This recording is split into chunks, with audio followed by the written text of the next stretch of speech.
Hola, ¿cómo les va? Bienvenidos. Comienza Construir TV Noticias, media hora repleta de información, con días tremendamente agitados, repletos de novedades, intervenciones, decretos de necesidad y urgencia, y después otro tipo de noticias, pero también con mucha importancia. Primero las damas, repleta de cosas para contar. En media hora, Sofi, ¿podemos?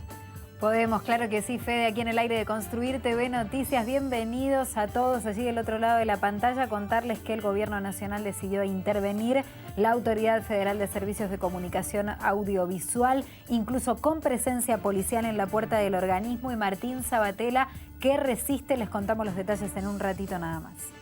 Y ahora el caballero del equipo también con novedades. Valmi, ¿cómo le va? ¿Cómo va, Fede? Saludamos a todos y a todas del otro lado de la pantalla. En el plano deportivo tenemos que decir que Paula La Peque Pareto es la ganadora del Olimpia de Oro, y también vamos a estar hablando del sorteo de la Copa Libertadores de América. Tenemos invitado, Federico de Santandina viene a contarnos en qué trabajan en la Fundación Ciro de Santandina, una fundación que surge a partir de una tragedia personal, su chiquito muriendo por síndrome urémico hemolítico, y entendiendo que era necesaria esta fundación para instruir, educar, orientarnos a todos los que no entendemos bien de qué hablamos cuando hablamos de este síndrome, cómo se contagia. Muy, pero muy importante su presencia, le agradecemos que esté aquí. Vamos a comenzar con las noticias, te decía Sofi, la intervención del AFCA, no solamente del AFCA, sino también de la AFTIC, que es difícil decirlo, es la Autoridad Federal de Tecnologías de la Información y las Telecomunicaciones. Dos intervenciones, a partir de un decreto. El ministro Aguad lo contaba así esta mañana. Se dictó un decreto mediante el cual se ha intervenido el AFCA y el AFTIC, que son los dos entes que regulan las telecomunicaciones y los medios audiovisuales. Esa medida se tomó ayer a última hora y la estamos haciendo efectiva en el día de hoy. La razón es que ambos organismos y sus autoridades no responden a la nueva estructura orgánica de la Ley de Ministerios, y existe como una rebeldía de parte de las autoridades para atenerse al nuevo régimen del ministerio, que es el que fija las políticas de comunicación en el país. Esto es un decreto, es decir, el presidente tiene facultad de intervenir organismos. Hay muchas razones, pero fundamentalmente los entes han seguido funcionando, administran recursos presupuestarios, toman decisiones sobre licencias y sobre adjudicaciones, y lo han seguido haciendo sin atenerse a las políticas que va a fijar o que está fijando el ministerio. Esta rebelión obviamente justifica, porque si no estamos frente a un caos donde las decisiones se contraponen y se contradicen, razón por la cual no podemos seguir funcionando de esta manera. En el decreto que ustedes deben tener en sus manos están expuestas algunas de todas estas razones. El decreto ya fue dictado ayer. Los dos entes están intervenidos. El ingeniero en telecomunicaciones Mario Frigerio es el interventor en el AFTIC, y el doctor Agustín Garzón es el interventor en el AFCA. Ellos tienen que hacerse cargo de los dos organismos.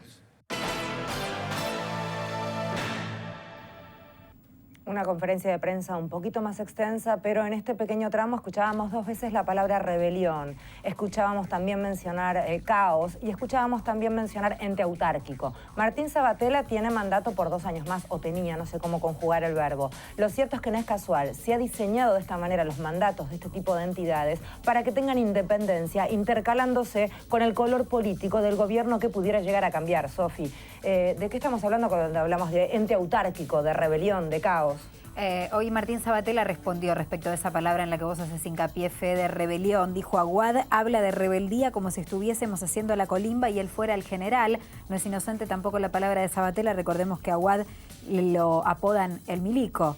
Aguad, de alguna manera, lo que venía a ser la Ley de Servicios de Comunicación Audiovisual, creando la AFSCA, que es la autoridad que aplica esta normativa aprobada por amplia mayoría del Congreso Nacional, era justamente crear un ente autárquico por fuera, extrapoder de alguna manera del Poder Ejecutivo. ¿Qué hizo Mauricio Macri el mismo 10 de diciembre, el día que asumió, vía otro decreto también?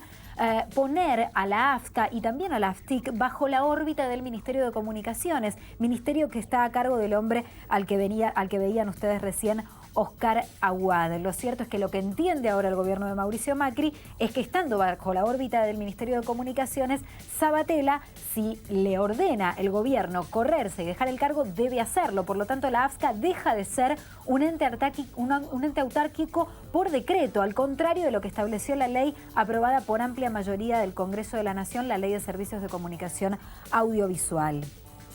Sofi, también hay que aclarar que quizás por una cuestión mediática, el AFCA es más conocido, pero en la línea de las TIC es interesante también mencionar que está en juego todo lo que tiene que ver con telefonías celulares, que no es un detalle menor, es un negocio enorme. Por eso cuando Oscar Aguad hace referencia a la justificación, y está escrito en el decreto 236, que ustedes pueden leer en el boletín oficial, ya está publicado, hace referencia a que es necesario que los celulares empiecen a funcionar bien, que lleguen los servicios de telefonía celular a todos los rincones de la Argentina. Lo cierto es que recordemos que en el año 2008 el grupo Clarín intentó, cuando Néstor Kirchner era presidente, hacerse de la empresa Telecom, ingresar al negocio de las telefonías, de las telecomunicaciones. La nueva ley de servicios de comunicación dice claramente que un medio de comunicación, una empresa de comunicación no puede tener, además de medios audiovisuales, no puede tener en su poder telecomunicaciones. Por eso, por ejemplo, el grupo Telefe, el grupo Telefónica, tenía que también desinvertir porque era dueño de un canal de televisión y también de una empresa de telefonía celular. En este caso, el negocio del 4G, el negocio de la telefonía celular, es el negocio al que quiere entrar el grupo Clarín, y con este nuevo decreto la puerta queda completamente abierta. Por último, cerramos. Dijo Aguad que Sabatella era un militante político, que por eso la decisión del gobierno de Macri era correrlo. Lo cierto es que el nuevo interventor Mario Frigerio había tuiteado: Cristina Fernández de Kirchner chorra, la ley de servicios de comunicación es anticonstitucional, o sea que la ley de la cual él va a tener que hacer potestad, para él es anticonstitucional, y además es un expreso militante del PRO también. O sea que en realidad el argumento de correr a Sabatella porque es militante termina dándose por tierra, porque también el nuevo interventor es militante, en este caso del PRO. Cambiamos de tema ahora, pasamos al deporte. Mainetti, no escuché mención alguna acerca de mi apuesta a la Peque Pareto, finalmente llevándose el oro anoche en la entrega de premios. Se adelanta mi comentario, obviamente, como se adelantó también ayer a lo que ocurriría con la entrega de los Olimpia de Oro. Y Paula, la Peque Pareto, se quedó con el Olimpia Dorado de la edición 2015 de los premios que entrega el Círculo de Periodistas Deportivos. El reconocimiento a la Peque, tenemos que decir, tiene como fundamento el haberse consagrado por primera vez campeona del mundo en judo en Kazajistán en el pasado mes de agosto. Pareto lleva ganados 5 títulos en 8 torneos y ostenta un récord de 22 victorias y apenas 3 derrotas. Todas estas derrotas en finales. La tigrense de 29 años le aportó por primera vez un Olimpia de Oro al judo y ahora irá por su próximo objetivo, que es ni más ni menos los Juegos Olímpicos de Río de Janeiro del año que viene. Durante la ceremonia también fueron premiados Lionel Messi en la categoría Fútbol Internacional, Marco Rubén, el delantero de Rosario Central, como el mejor jugador del fútbol local, y el nadador Federico Gravich, que además de ganar en su disciplina, fue reconocido con el premio ENART, mientras que Andrés Nocioni se quedó con la distinción al mejor jugador de básquet. Menciona aparte la producción que la Peque Pareto hizo totalmente en bolainas, en ESPN, divina, genia total, homenaje absoluto a la Peque Pareto de punta a punta.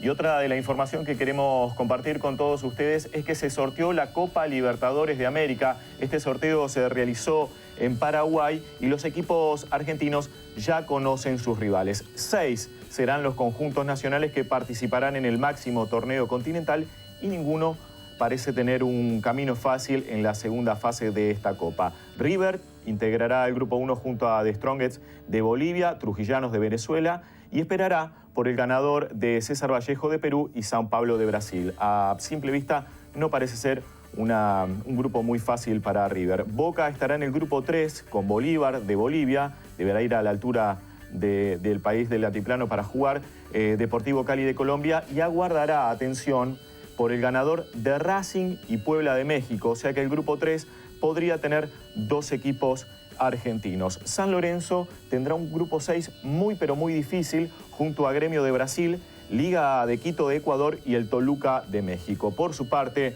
Rosario Central irá al grupo 2 con Nacional de Uruguay, Palmeiras de Brasil y el ganador del cruce entre River de Uruguay y la Universidad de Chile. Y por último, tendrán una primera instancia de repechaje Huracán y Racing. Decíamos, la Academia jugará frente a los mexicanos de Puebla, mientras que el Globo se medirá ante el Caracas de Venezuela. ¿Independiente? Jugamos la Copa Sudamericana en el segundo semestre del año. Bien. Vamos a presentar a nuestro invitado. Presentamos formalmente al invitado del día de hoy, es Federico de Santadina, fundador y presidente de la Fundación Ciro de Santadina. Es el papá de Ciro, un bebé de 1 año y 4 meses que falleció tras contraer un síndrome urémico hemolítico. Convirtiendo el dolor en acción, crearon junto a su señora la Fundación con el fin de concientizar y prevenir esta enfermedad. Es licenciado en Dirección de Negocios y asesor de empresas. Bienvenido, Federico. Gracias por estar con nosotros. Por favor. Se conoce poco del síndrome urémico hemolítico, a menos que le toquen suerte a alguna persona conocida en medio del espectáculo o algún escándalo. Fue muy conocido en su momento este síndrome a partir del escándalo de una famosa firma de comida rápida que recibió la denuncia, y a partir de ahí se divulga un poco más de información. Pero en general, los papás, cuando nos hacemos papás, no nos informan de este tipo de cosas. ¿De qué se trata el síndrome urémico hemolítico? Mira, es un síndrome que ocurre a través del ingreso de una bacteria, que la bacteria se llama Escherichia coli, que es una bacteria muy conocida, que todos los días uno convive con ella. La diferencia que tiene este síndrome es que si esa bacteria ingresa y libera una toxina, es cuando se produce el síndrome. El síndrome lo que hace es atacarte el riñón, el chico deja de hacer pis, te puede atacar la sangre, por eso empiezan con diarreas con sangre, y en muchos casos ocurre que afecta el sistema nervioso central. Los chicos que quedan, digamos, vivos, las secuelas que les dejan muchas veces son complicadas. Esa es digamos, principalmente la actividad que hace esta bacteria cuando ingresa al organismo y cuando libera la toxina Giga. ¿De qué manera ingresa esta bacteria? ¿De qué manera nos podemos contagiar? A través de la boca. A ver, normalmente se habla de la carne picada, digamos, es más, se llama como el mal de la carne, y en realidad es mucho más que eso. Vos podés cambiar un pañal, salir del baño sin lavarte las manos o manipular alimento y no lavarte las manos y te podés contaminar.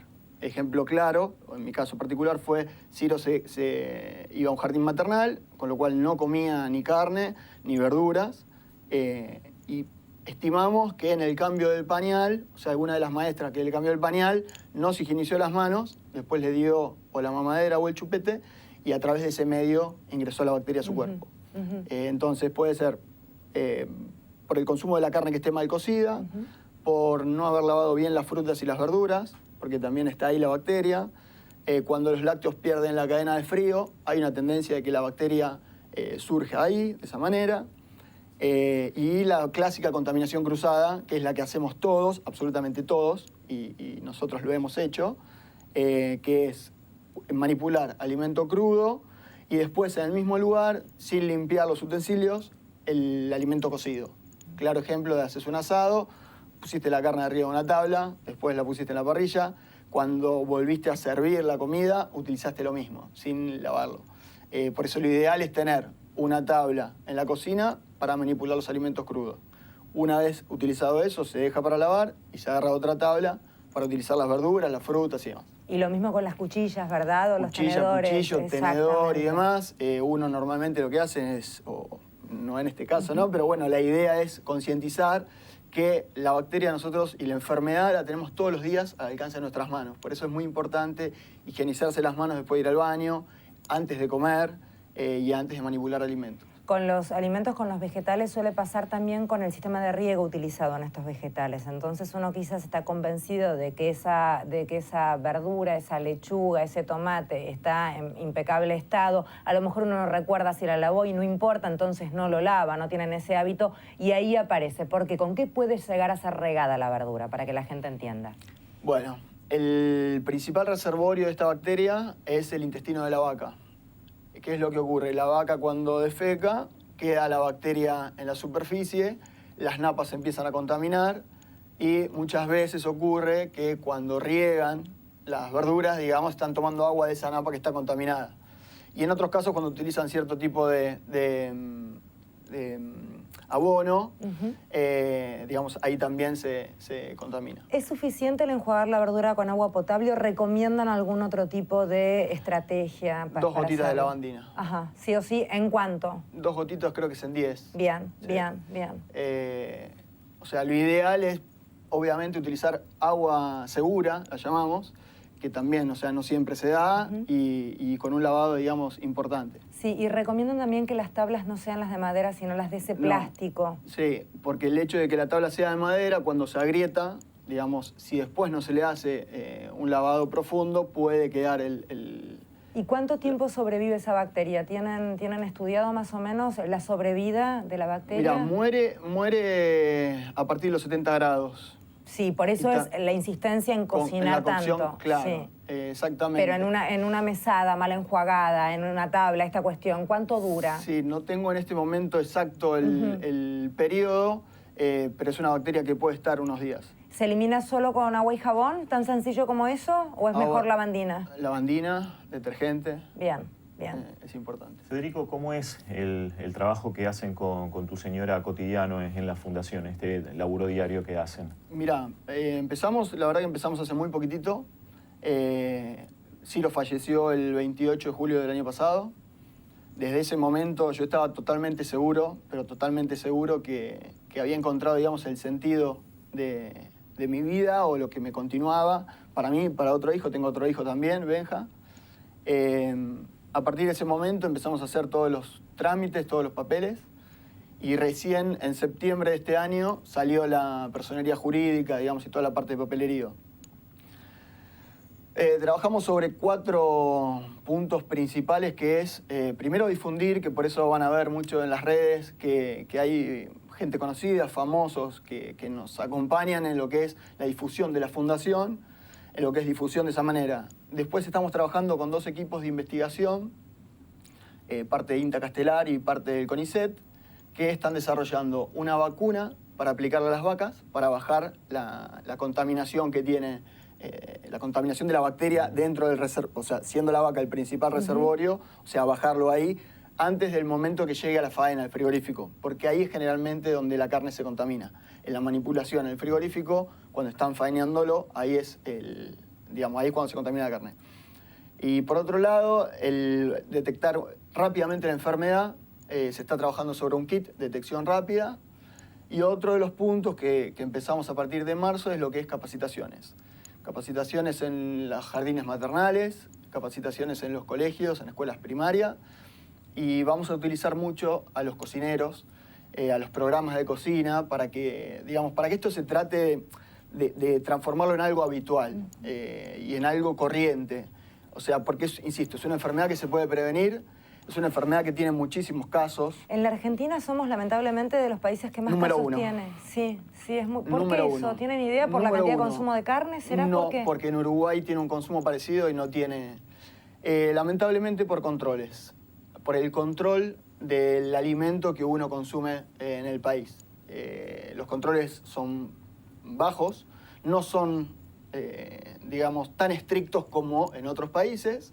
Entonces, más la desinformación de la gente, que principalmente es eso porque, insisto, Ciro tenía 1 año y medio, no consumía carne y tuvo la enfermedad. Y hay muchísimos casos de esos. O sea, ahora a partir de la fundación recibimos un montón de casos donde yo lo tuve a los 5, a los 8. Entonces, el control es un punto importante. Federico, tal vez, hay mucha gente viéndonos que no con el mismo problema, no con lo mismo que le pasó a tu nene, sino con otro tipo de tragedia o con otra situación también tremenda está viendo. Y la verdad es que hace muy poquito que pasó lo que pasó con tu hijo, y te vemos, y la verdad es que es impresionante verte y escucharte con ese nivel de fortaleza, de resiliencia, de ir para adelante. ¿Qué se le puede decir a esa persona que por ahí nos está viendo y necesita un poco ese empuje? Mirá, yo creo que es algo muy particular y muy interno de cada uno. Yo durante mucho tiempo creí que tenía todo resuelto, hasta que en un momento de la vida me dio sacudón y me dijo, pibe, no, la vida no es esto.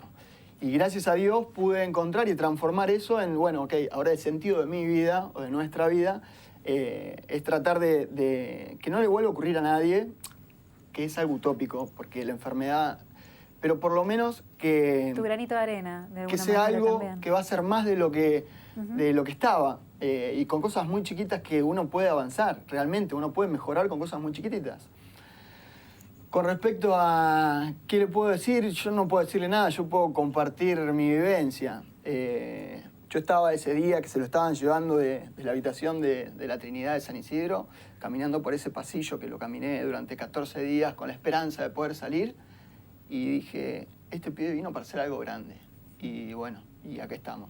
O sea, somos el instrumento, o lo identificamos de esa manera, y insisto, y es el sentido de la vida que hoy uno le puede dar, con el dolor de todos los días, con el dolor que uno antes bañaba a 2 chicos, ahora baña 1, y con el...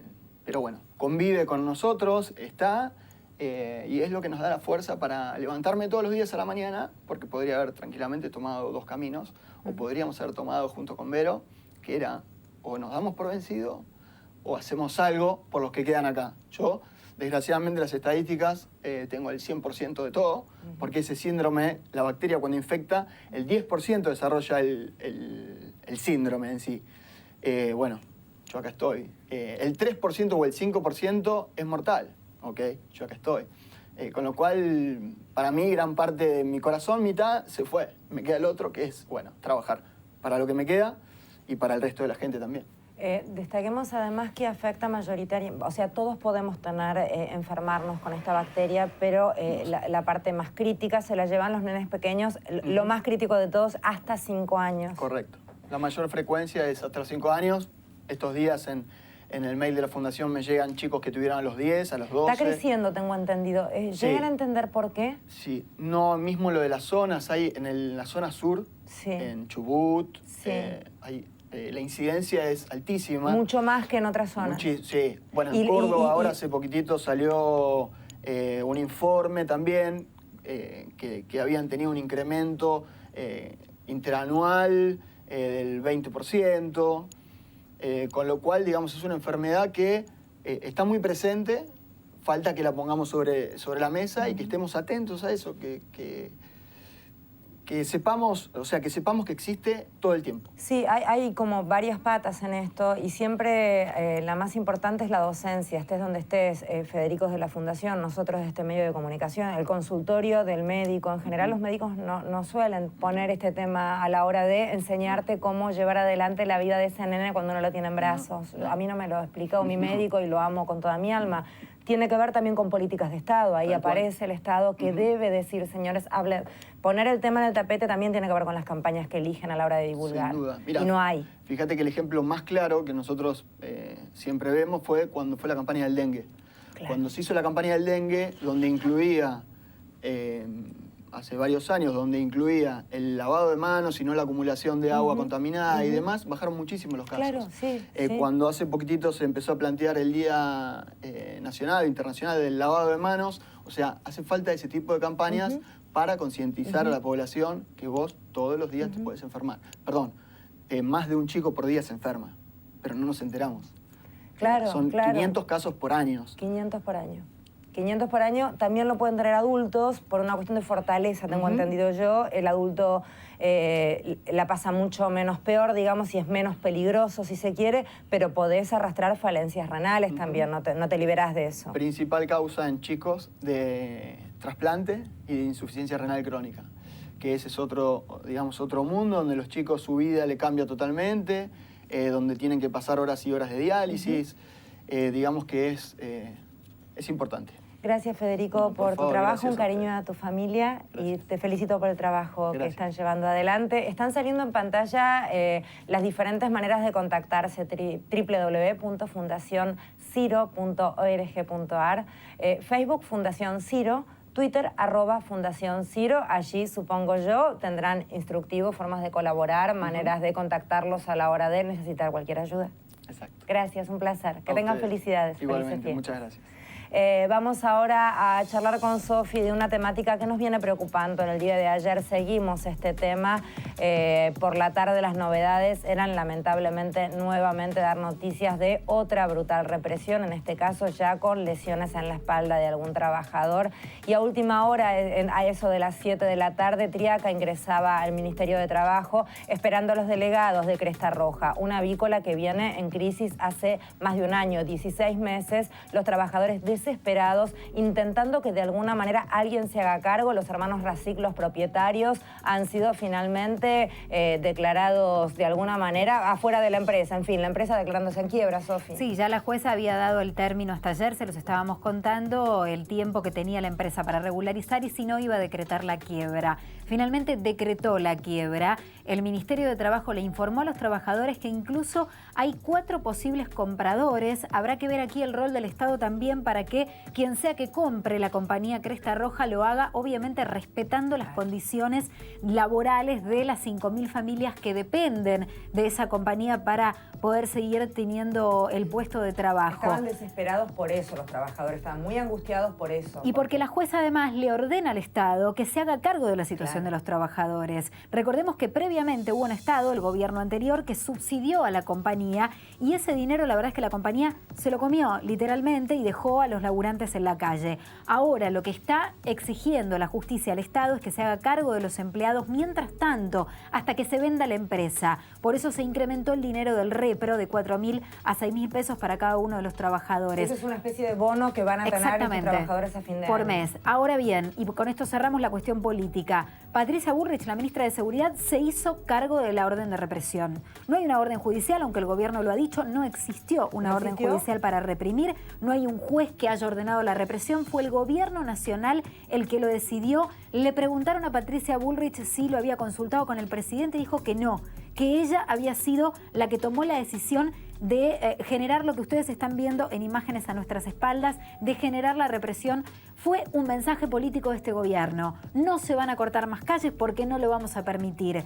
Es claramente una postura del gobierno que ha asumido respecto de la protesta social. Momento ahora de destacar algún trabajador del día, en este caso científicos que vienen trabajando hace largo tiempo con el trigo. Ahí vemos la cara de uno de los líderes del equipo. Este proyecto es un paso importante para lograr la identificación del genoma completo del trigo, alimento que aporta casi 1/5 parte de las calorías totales de la población mundial. La investigación de cerca de 5.700 genes presentes en uno de los 21 cromosomas que componen el trigo se logró gracias a un trabajo internacional encabezado por científicos argentinos. El trabajo estuvo coordinado por el doctor Marcelo Helguera, investigador del INTA, y también colaboraron las doctoras Viviana Echenique del CONICET y de la Universidad Nacional del Sur de Bahía Blanca, Gabriela Traquili del INTA y Norma Paniego del INTA y CONICET. El avance de esta investigación permite acelerar sensiblemente el tiempo de transferencia de conocimientos desde la investigación al mejoramiento y la generación de variedades de trigo que siembran los productores. La clave está en el descubrimiento de los genes vinculados con características agronómicas tales como la resistencia genética a enfermedades, el uso eficiente del agua y la transferencia de esta información al mejoramiento genético del alimento. Estos adelantos son importantes para la seguridad alimentaria mundial. Felicitaciones, hablábamos recién de la seguridad alimentaria, también está vinculado a este trabajo, que sea por el bien de todos. Felicitaciones. Nos despedimos sin pronóstico, te lo digo rapidísimo, no llueve, así que nada, mañana tenemos una linda Nochebuena, después tenemos una linda Navidad, igual mañana nos vemos acá, así que hasta mañana, ustedes también en el canal de los trabajadores. Adiós.